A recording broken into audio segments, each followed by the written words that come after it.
Magandang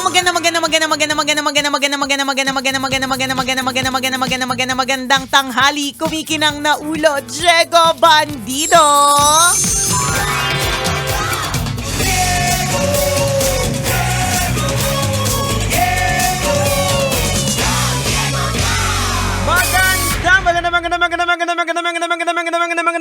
Magandang tanghali, kumikinang ina.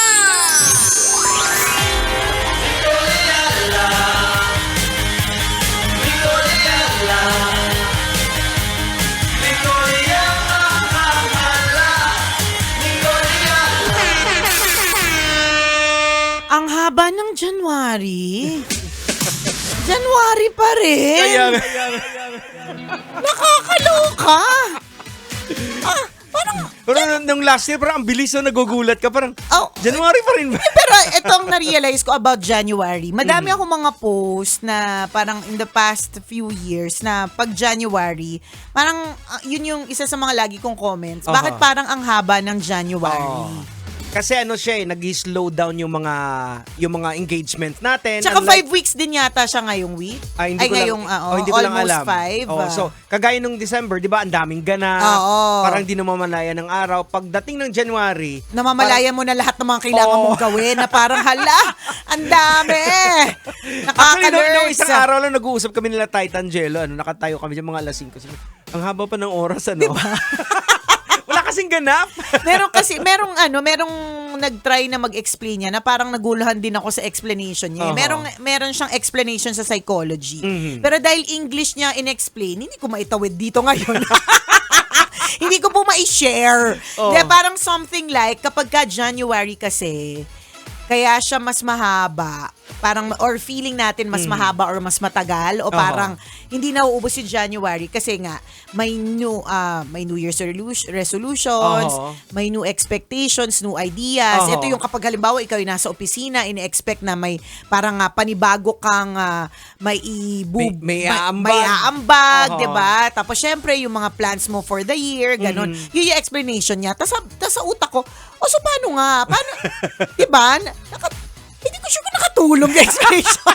Pero sa akin talaga based on observation, biglang nag-shift kasi from sobrang traffic. Diba? Tapos biglang naging laid back. Na kinakain yung oras mo bago ka makarating sa pupuntahan mo ngayon. Ang bilis mo na nakakarating. Pagdating mo dun, slow down. Kaya napapahaba yung oras mo sa office. Parang mas magaling ka dun sa psychologist na nabasa ko. Kasi parang mas may sense yung sinabi mo. Hindi ka lasing ngayon, Hindi kasi yung nag-e-explain na yung psychologist siya. Tapos yung So, okay, kung may mga bago, so kaya parang matagal yung yung oras. 'Di ba hindi ba't kapag may mga bago at maraming gagawin, hindi ba't parang ang bilis ng oras? Correct. Parang kulang. Kasi excited ka. Or may mga gagawin correct. Or ito na malapit na yung deadline, pero kulang talaga yung oras, hindi sapat, ganon. Ayan. Bumagal talaga ang bumabagal ang siya kasi nga medyo bumagal na ang mga ang ganap. Yung nung isang araw nga si Kajot nagpaalam siya, bibili siya ng meron siyang bibili na medical bag. So, within our segment, bago pa matapos yung segment natin, nakabalik na siya. Madami siyang inasikaso mga government offices, plus pumunta pa siya ng Bambang. Ayan. Pero nakarating siya within less than 2 hours. So, sabi ko, nandito ka na, nabili mo lahat. Sabi ko, nagawa mo lahat. Walang traffic. Tapos pero wag tayo maingay. Enjoyin natin yung walang traffic. Nagre-reklamo. Ayun na naman ako Naalala mo yung sinabi mo? Parang hindi ko ramdam yung traffic Hindi ko ramdam yung Christmas. Ayun. Next week, Carmageddon. Anyways, January pa rin, mga kabisyo. It's the last week of January. But before we all know it, nagre-reklamo tayo kasi ramdam na natin yung init ng summer. Ayan. Kasi ito, pagpasok ng February, ito naman bibilis na siya. Bibilis kasi na may yan. mga nilulook after tayo Valentine's Day. Ayan. Chinese New Year. Ayan. Yung EDSA Revolution. So, tapos papunta ng March. Ayan. Graduation correct, na. Ang daming ganap. Nagpaplano-plano. Bilis-bilis na, di ba? At nakita nyo po ba, mga kabisyo, speaking of summer and speaking of events, nakita nyo po ba na nagbabalik ang ating Aliwan Fiesta? Yes! Abangan nyo po yan. Antabayanan nyo po yan more details coming soon kapag na-plansya na po ang lahat ng mga bagay-bagay. Marami kasi nagtanong na nung mga nakaraan. Parang, last year lang naman. Last walang year. aliwan. So, tinatanong nila. Kasi nagpapamiss. Bakit? Wala namang ibang dahilan. Nagpapamiss lang. Diba? Parang nagpapacrush ka. Correct. Gusto namin tinatanong kami. Ganon. So, ngayon, nagbabalik siya. Kasi syempre, na-miss din naman namin. Ayan. So, yan yung isang bagay na dapat din natin pong antabayanan. Ito yung grandest fiesta. Saan ka pa makakita ng festival na pinagsama-sama ang iba't ibang fiesta sa buong Pilipinas? Correct, na hindi mo na kailangan pumunta sa Sinulog, Panagbanga, sa festival sa Bicol, di ba? Sa Dinagyang, correct, Sinulog. Tama, kasi nandito na sa iisang pista, which is the Aliwan Fiesta 2026. Yan. Excited na rin po kaming lahat para dyan. Oy, kanina sabi ko yung mga psychologist. So, meron akong, alam mo, siya di ba yung algorithm ng social media. So, pag sinabi mo na, ano bang brand? Kunyari, Nike. Nike. So, yung phone natin, maya-maya, meron na siyang ads ng Nike na naririnig na. Or, nag-search ka lang ng isang bagay. Kunyari nag-search ako ng lipstick. Yan na. So, ang mga susunod na mga ads ko, basic yan. connected na siya sa... Ipa-flood niya na sa'yo yung mga ads. niya na sa'yo. Ganon. So, ganon yung algorithm. So, meron akong nabasa na isang thought ng isang psychologist. Siyempre, nagbabago na tayo. Hindi na po Cerex ang binabasa. Cerex? Ang luma ng Cerex! Kung sino po ang nakaabot sa Cerex, malamang may gout ka na! May Cerex pa ba? Hindi ko alam, si Ma'am Tuan-Tuwa, parang kinikilig nung binanggit mo yung Cerex. May Cerex pa ba o naabutan mo yung Cerex? Parang bata ka pa. Yung tatay niya, tingnan mo, bata ka pa eh. So malamang yung tatay mo. Yung bata dito, hindi niya alam eh. Alam mo yung Cerex? Alam na. Naabutan mo? Sa tatay din. O tatay mo din? Sa tabloids. Ayan. I wonder, meron pa ba? Ay, hindi ko alam. I don't know. Dati kasi, para sa context ng mga ibang mas bata na nakatutok sa atin, may inaabangan po na sexy, naughty. Na dun ako nagkaroon ng Jegs, yun yung dahilan kung bakit pag naririnig ko yung salitang perlas, tsaka salitang hiyas, sa halip na maisip ko ay perlas ng silangan, ganyan, maisip ko ang pagiging makabayan ko, hindi ko naiisip kasi yun yung mga nababasa ko noon. Yung mga term na kabebe. Yan. Sinisid ang hiyas, di ba? O kaya bumuka ang kabebe. Nakakaloka! So anyway, saan ba tayo napunta dyan? Sa Cerex. So anyways, so ito nga hindi na nagbago na nga tayo, hindi na tayo basta nagbabasa ng mga ganyan. Nagbabasa na rin tayo ng mga ng mga psychologists. So ang sinasabi niya doon is that we don't see the world as it is. Ito na naman ang hirap. Alam mo, may mga bagay akong binabasa sa English na gusto kong itawid dito sa ere na hindi ko siya matawid na maayos. Nakakainis. Kasi hindi rin naman ako sure kung naintindihan ko rin ng tama. Pero pareho siya ng konsepto ng algorithm. Kasi ang sabi niya doon na tayong mga tao, we don't see the world as it is. We see the world as we are or how we see it.